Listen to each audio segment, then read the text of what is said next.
Speaker నోటీసులపై స్పందించారు Khairatabad MLA Danam Nagender. నోటీసులకు వివరణ ఇచ్చేందుకు మరింత గడువు కావాలని దానం కోరారు. ఇవాల్టితో స్పీకర్ ఇచ్చిన గడువు ముగియడంతో లేఖ ద్వారా మరికొంత సమయం కావాలని దానం నాగేందర్ కోరినట్టు తెలుస్తోంది. దానం లేఖపై స్పీకర్ ఏ విధంగా స్పందిస్తారో వేచి చూడాలి.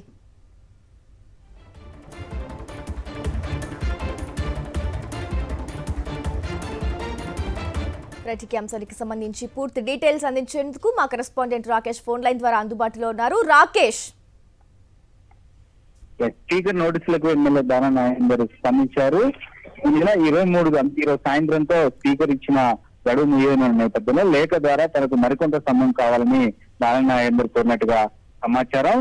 ఈరోజు సాయంత్రంలోగా వివరణ ఇవ్వాలని గతంలో ఇచ్చిన రెండోసారి నోటీసులో పేర్కొన్న నేపథ్యంలో దానం నాగేందర్ నిర్ణయం తీసుకున్నట్టుగా తెలుస్తా ఉంది.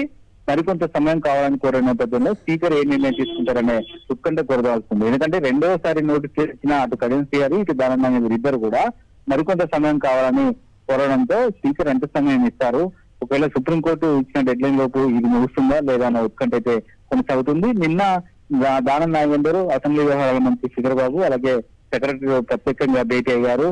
ముఖ్యంగా ఈ కేసు విషయంలో ఈ వివరణ విషయంలో ఎలాంటి జాగ్రత్తలు తీసుకోవాలంటే కూడా ఇద్దరితో చర్చించినట్టుగా సమాచారం. ఈ నేపథ్యంలోనే వివరణ కోసం మరికొంత సమయం కావాలని కోరినట్టుగా సమాచారం. అయితే స్పీకర్ ఎంత సమయం ఇస్తారనేది మాత్రం కొంత ఉత్కంఠ అవుతుంది. ఆ లోపు ఖచ్చితంగా ఇద్దరు ఎమ్మెల్యేలు కూడా వివరణ ఇవ్వాల్సి ఉంటుంది. ఆ వివరణ తర్వాత స్పీకర్ డెసిషన్ కూడా ఉత్కంఠ పెరగలేస్తుందని చెప్పుకోవచ్చు. ఎందుకంటే వెస్ట్ బెంగాల్ లో ఒక ఎమ్మెల్యే పైన అనర్హత వేటు వేసిన తర్వాత ఖచ్చితంగా తెలంగాణలో కూడా ఈ ఫిరాయింపు ఎమ్మెల్యేల పైన అనర్హత వేటు పడుతుందనే చర్చ జరుగుతున్న నేపథ్యంలో ఈ ఇద్దరు ఎమ్మెల్యేలు అత్యంత కీలకంగా మారాయి. ఇటు అధికార ప్రతిపక్ష నేతల మధ్య ఈ అంశం ఎజెండాగానే విమర్శలు కొనసాగుతున్న నేపథ్యంలో స్పీకర్ డెసిషన్ అత్యంత కీలకంగా మారిందని చెప్పుకోవచ్చు. ఇప్పుడు స్పీకర్ ఎందుకు ఇద్దరు ఎమ్మెల్యేలకు ఇస్తారని చూడాలి.